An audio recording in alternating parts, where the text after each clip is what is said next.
Esta es La Poderosa. La señal más poderosa con lo máximo en noticias.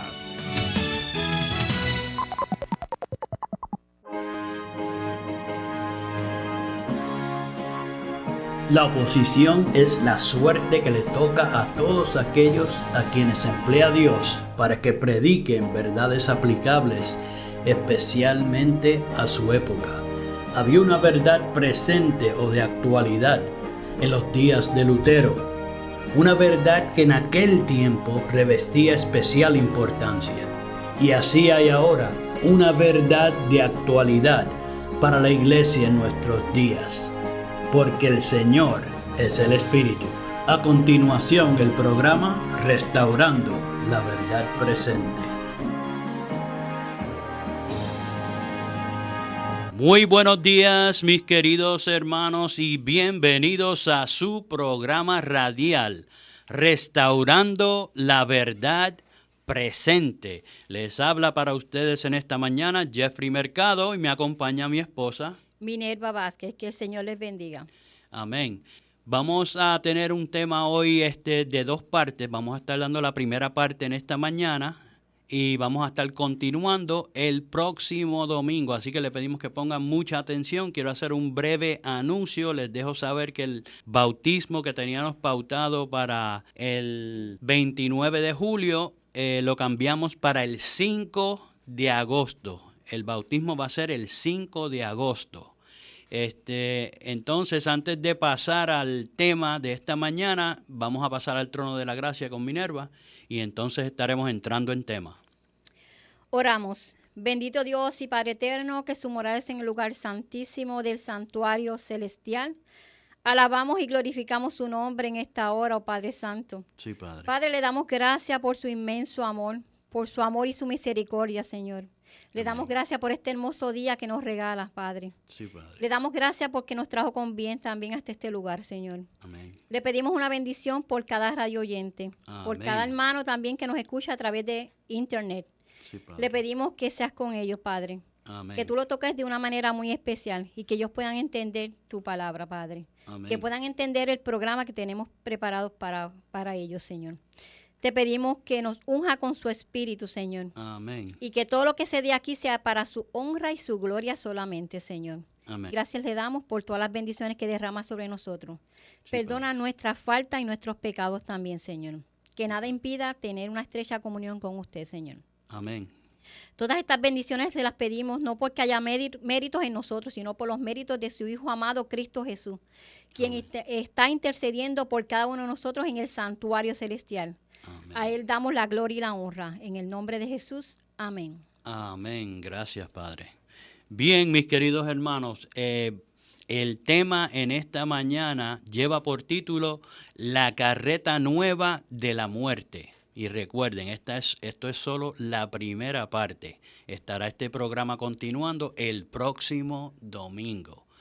El versículo de introducción, lo podemos encontrar en 2 de Samuel, el capítulo 6, el versículo 3. 2 de Samuel 6, 3. Y dice así: Y pusieron el arca de Dios sobre un carro nuevo, y la llevaron a la casa de Abinadab, que estaba en Gabaá. Y Usa y Ahío, los hijos de Abinadab, guiaban el carro nuevo. En el programa de hoy estaremos viendo cómo el profeso pueblo de Dios, repitiendo la historia, ha vuelto a hacer un carro nuevo o carreta nueva para transportar el arca del testimonio de Dios. Como el antiguo pueblo de Israel, se olvidaron de las instrucciones, consejos y amonestaciones del Dios Altísimo del cielo que conducen a la vida, para implantar su propio criterio humano, que solo conduce a la muerte eterna. No pudieron aprender la lección por error de otro, sino que quisieron sufrirlo en carne propia.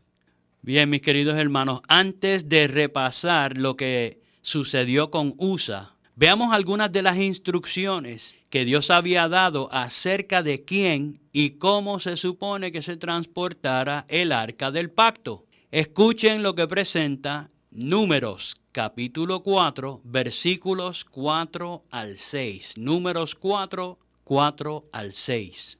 Dice así la santa palabra de Dios. Este será el oficio de los hijos de Coat en el tabernáculo del testimonio, en el lugar santísimo. En ese versículo ya podemos ver que había una familia específica que se supone que tuviera que ver con los utensilios del lugar santísimo. Versículo 5 dice: cuando se hubiere de mudar el campo, vendrán Aarón y sus hijos y desarmarán el velo de la tienda y cubrirán con él el arca del testimonio. Versículo 6. Y pondrán sobre ella la cubierta de pieles de tejones y extenderán encima el paño todo de cárdeno y le pondrán sus varas. Aquí podemos ver, mis queridos hermanos, que le correspondía a los hijos de Coat el oficio de cargar el arca del pacto, pero solo después que los hijos de Aarón lo hubieran cubierto con un paño de cárdeno para que no fuera visto, y le hubieran colocado las varas que eran para cargar el arca del pacto sobre los hombros de los coatitas. El paño de cárdeno era un manto azul. Ahora veamos lo que se nos dice en Números 4:15. Números 4:15. Dice la palabra de Dios. Y en acabando Aarón y sus hijos de cubrir el santuario y todos los vasos del santuario, cuando el campo se hubiere de mudar, vendrán después de ello los hijos de Coat para conducir, mas no tocarán cosa santa, que morirán. Estas serán las cargas de los hijos de Coat en el tabernáculo del testimonio. Aunque lo cargaban los coatitas, no se supone que lo tocaran. Los que lo podían tocar para cubrirlos y preparar los utensilios para ser transportados eran únicamente los sacerdotes, hijos de Aarón. Bien, mis queridos hermanos, esto lo confirma Números 4, 17 al 20. Números capítulo 4, versículos 17 al 20. Escuchen, dice: y habló Jehová a Moisés y a Aarón diciendo, versículo 18, no cortaréis la tribu de las familias de Coat de entre los levitas. Versículo 19, mas esto haréis con ellos para que vivan y no mueran cuando lleguen al lugar santísimo. Aarón y sus hijos vendrán y los pondrán a cada uno en su oficio y en su cargo. Versículo 20. No entrarán para ver cuando cubrieren las cosas santas, que morirán, aunque su oficio era cargar el arca del pacto sobre sus hombros, no lo podían ver. Con los versículos que hemos revisado hasta ahora, mis queridos hermanos, sabemos que el arca del pacto debía ser cargada sobre los hombros de los coatitas, pero ni aún ellos lo podían tocar ni ver. Pero veamos qué más nos revela la Santa Escritura, porque falta un detalle más para tener claro el grado de desobediencia en que incurrieron cuando lo del suceso de Usa. Y eso lo encontramos en el capítulo 7 de Números, donde se nos cuenta el relato de la ofrenda hecha por los príncipes de las tribus de Israel a Jehová, después de ser levantado, ungido y santificado el santuario. La ofrenda consistía en 6 carretas y 12 bueyes, pero ahí viene lo importante. Escuchen cómo fueron distribuidos.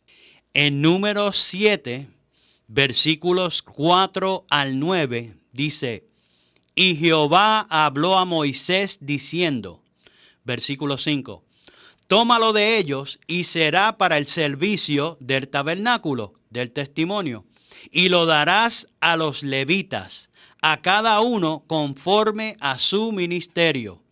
Versículo 6. Entonces Moisés recibió los carros y los bueyes y diólos a los levitas. Versículo 7. 2 carros y 4 bueyes dio a los hijos de Gersón, conforme a su ministerio. Versículo 8. Y a los hijos de Merari dio los 4 carros y 8 bueyes, conforme a su ministerio, bajo la mano de Itamar, hijo de Aarón, el sacerdote. Ahora escuchen lo que presenta el versículo 9. Y a los hijos de Coat no dio, porque llevaban sobre sí en los hombros el servicio del santuario. Como pueden ver aquí, mis queridos hermanos, los coatitas no recibieron carretas, porque el oficio de su ministerio era cargar sobre sus hombros el servicio del santuario. Tremenda lección objetiva para el profeso pueblo de Dios hoy. Pero igual al Israel de antaño, tampoco escucharon ni prestaron atención. Pasemos ahora al relato de Usa y por qué sucedió tan terrible evento. Con toda esta instrucción operacional, dada con el más ínfimo detalle acerca de cómo transportar los utensilios del santuario, especialmente el arca del pacto, volvamos al momento cuando David trata de traer el arca del pacto a Jerusalén. Este relato lo pueden encontrar en el segundo libro de Samuel, el capítulo 6, y también en el primer libro de Crónicas, en los capítulos 13 y 15. Y también lo pueden encontrar, mis queridos hermanos, para que revisen lo que estamos presentando en el día de hoy. Lo pueden encontrar en Patriarcas y Profetas, el capítulo 70. En segunda de Samuel, el capítulo 6, cubre ambos, el intento fallido de traer el arca bajo el impulso del hombre, terminando con la muerte de Usa, y el momento cuando finalmente logran llevar el arca a la ciudad de David. Pero es en Primera de Crónicas donde se ven unos detalles importantes en ambos sucesos. El capítulo 13, cubriendo lo de la transportación del arca en la carreta, hasta lo de la muerte de Usa. Y en el capítulo 15 cubre el porqué de la misión cumplida, en plena armonía con el criterio de Dios. Correcto. En el capítulo 13 de Primera de Crónicas, los versículos 1 al 6 demuestran el gran celo de David por traer el arca del pacto a Jerusalén y cómo su celo, esmero y alegría contagió a todo el pueblo. Hasta los sacerdotes y levitas fueron enviados a buscar para esta grandiosa hazaña. Pero al leer, el versículo 7 nos deja claro que aunque habían mandado a buscar a los sacerdotes y levitas, no los habían consultado en cuanto a lo que querían hacer. En Primera de Crónicas 13:7, Primera de Crónicas, capítulo 13, versículo 7, dice: y llevaron el arca de Dios de la casa de Abinadab en un carro nuevo, y Usa y Ahío guiaban el carro. En su furor y celo por Dios, se olvidaron de su santa instrucción y consejo. Decidieron transportar el arca del pacto de Dios, donde se manifestaba su santa presencia o la santa Shekinah, como años antes lo habían hecho los filisteos al devolver el arca a Israel. El pueblo que había recibido tanta información y luz de Dios para que le conociesen y tuvieran vida en abundancia, optó por obrar como los idólatras que no conocen a Dios.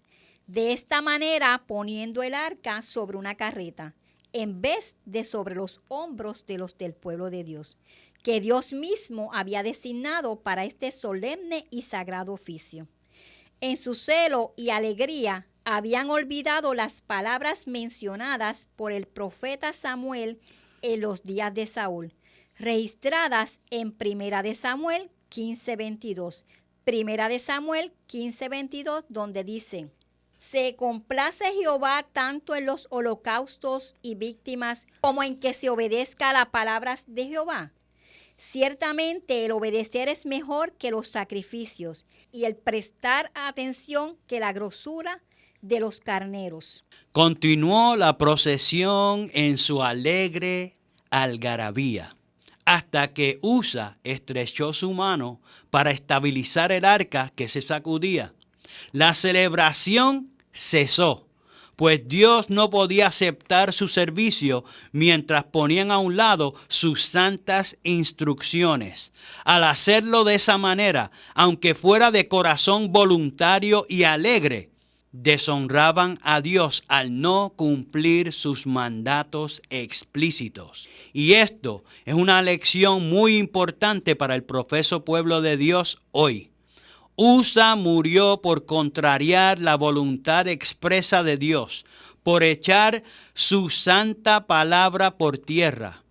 El arca del pacto contenía el testimonio de Dios, escrito por su propio dedo. Sobre el propiciatorio se manifestaba su santa presencia o la santa Shekinah. Una lección objetiva para el pueblo de Dios a que obedeciera la palabra de Dios. Pero en todo el proceder del profeso pueblo de Dios, pusieron a un lado lo que él mismo había mandado, cosechando lo que sembraron.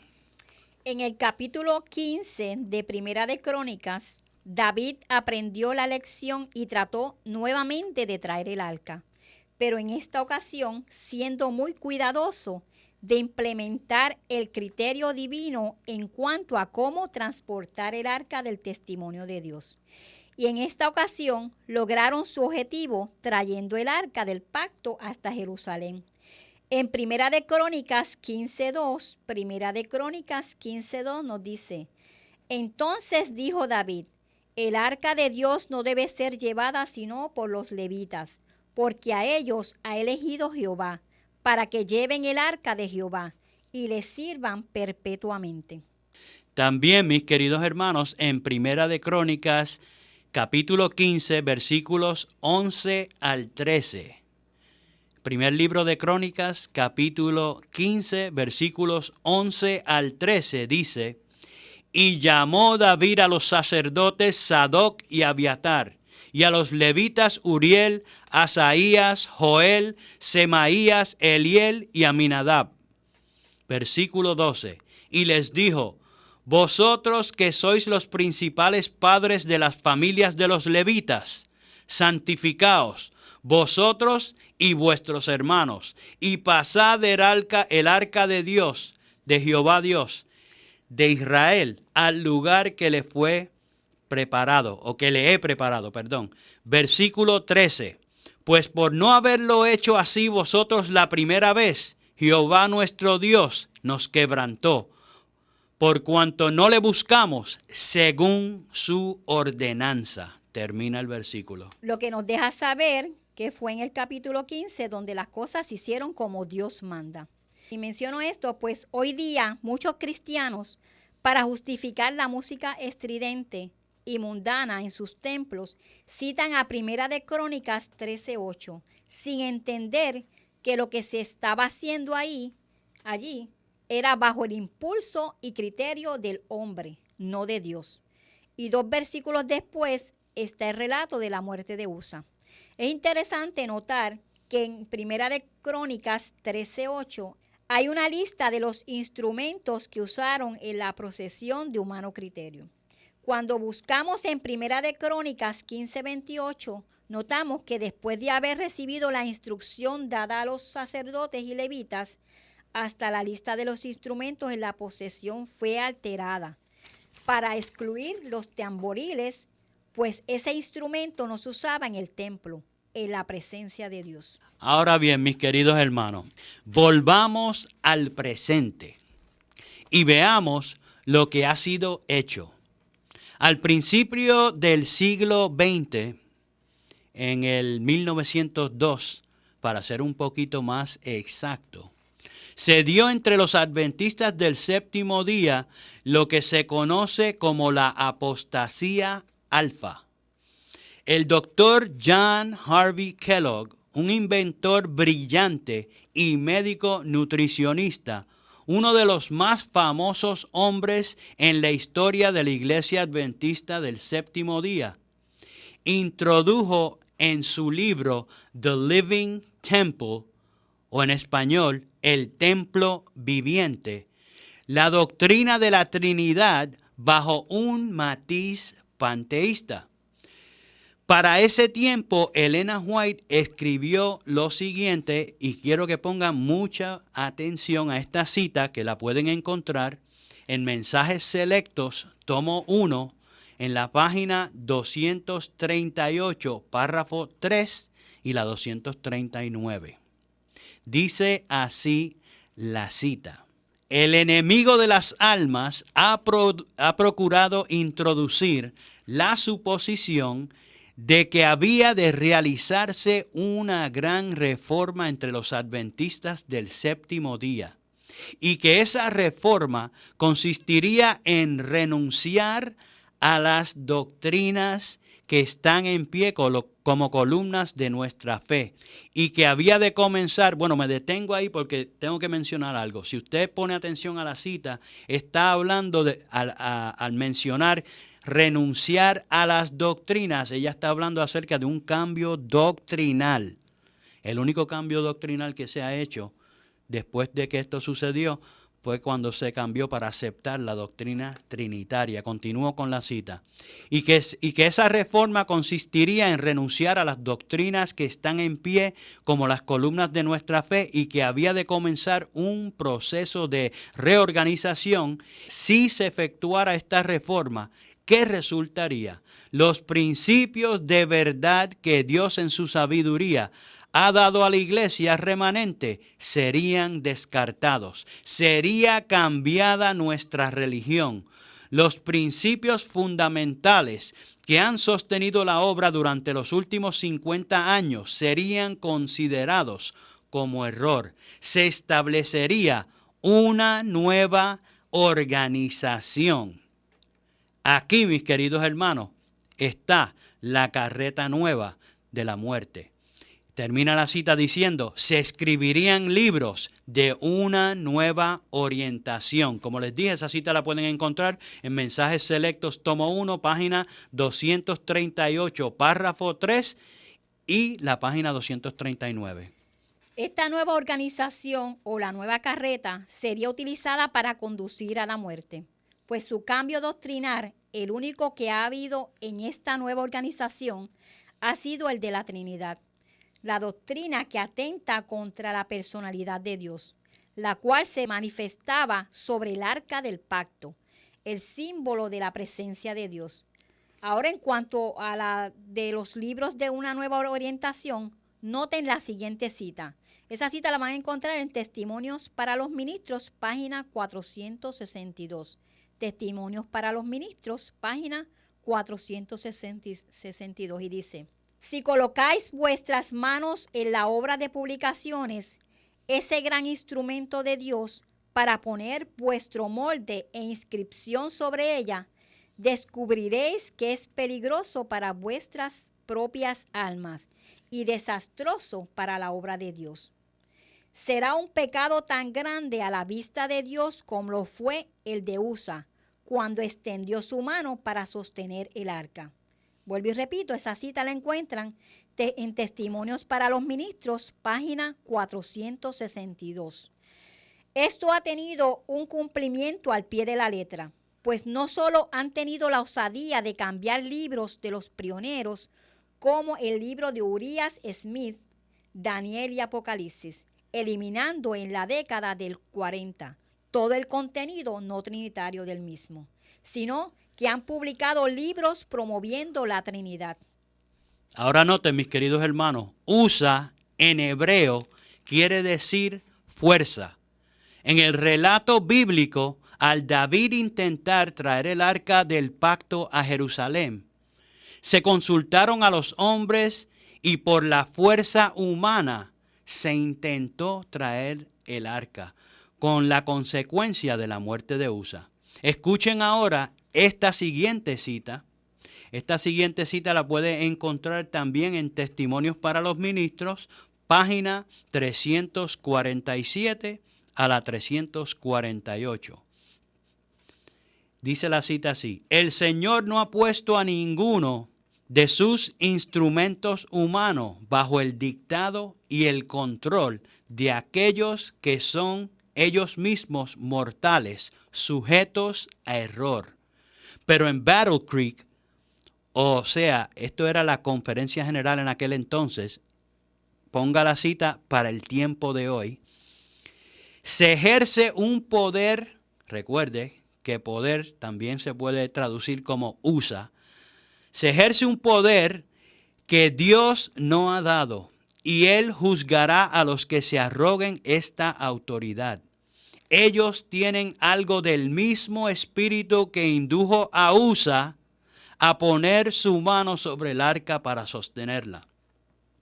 Como si Dios no fuera capaz de cuidar sus símbolos sagrados. Debe ejercerse mucho menos del poder o usa, debe ejercerse mucho menos del poder y de la autoridad del hombre hacia los agentes humanos de Dios.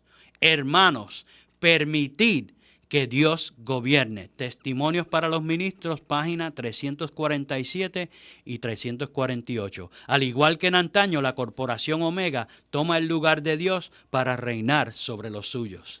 Ahora, volviendo a esta nueva carreta de muerte, la nueva organización que ha fabricado para llevar al pueblo de Dios por senderos de muerte, por el camino de Usa, Elena White escribió la siguiente advertencia.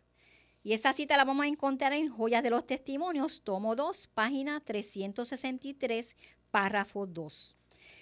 El Señor ha declarado que la historia pasada se habrá de repetir cuando entremos en la fase final de la obra. Cada verdad que haya dado para estos postreros días debe ser proclamada al mundo. Todo pilar que estableció debe ser fortalecido. No podemos apartarnos ahora del fundamento que Dios asentó. No podemos entrar ahora en una nueva organización, o sea, la nueva carreta de muerte, porque esto significaría apostatar de la verdad. Esa cita la encontramos nuevamente en Joya de los Testimonios, tomo 2, página 363, párrafo 2. Al aceptar la mentira fundamental de Roma, echaron por tierra la verdad de Dios. Han optado por servir dioses ajenos, quienes no pueden salvar. Mis queridos hermanos, este programa no termina aquí hoy, como les dije al principio. Esto tiene una segunda parte. Por favor, sintonice el programa del domingo que viene. Sintonice ese programa, por favor, para que escuche la segunda parte de la carreta nueva de la muerte. El Señor ha hablado hoy a tu corazón. Investiga lo que hemos presentado en esta mañana. No elijas mantenerte con los ojos vendados. El Señor quiere que seas libre y que veas, que vivas a la altura de su voluntad. No quiere que permanezcas atado en la corporación Omega mediante la mentira fundamental romana. Permite que Él rompa las cadenas que te atan, porque aunque estés en una prisión, la verdad te libertará. Gloria a Dios. Y sí, es verdad, el Maestro viene muy pronto, pero Él quiere morar en el templo de tu alma ahora. Amén. Acéptalo. Ponte en armonía con el cielo. Acepta su solución para tu vida que está en pecado. Y su presencia personal estará contigo. El Espíritu de Cristo, no un tercer ser desconocido. Cristo mismo, mediante su omnipresencia, te guardará sin caída, y la santa Shekinah de Dios se manifestará sobre el corazón pensante de tu ser. Él escribirá en ella santidad a Jehová, y te fortalecerá para guardar todos sus mandamientos, pues los escribirá en las tablas de tu corazón. No tenemos tiempo para más. Te habló en esta mañana Jeffrey Mercado y Minerva Vázquez. Hasta el próximo programa. Que el Señor te bendiga. Que Dios les bendiga. Para copia del programa de hoy, o si quieren apoyar el programa radial Restaurando la Verdad Presente, favor llamar al 787-238-8859. 787-238-8859. Y recuerden, 1 Corintios 8:6. Nosotros, empero, no tenemos más de un Dios, el Padre, del cual son todas las cosas y nosotros en Él, y un Señor Jesucristo, por el cual son todas las cosas y nosotros por Él. Que el Padre de nuestro Señor Jesucristo les bendiga.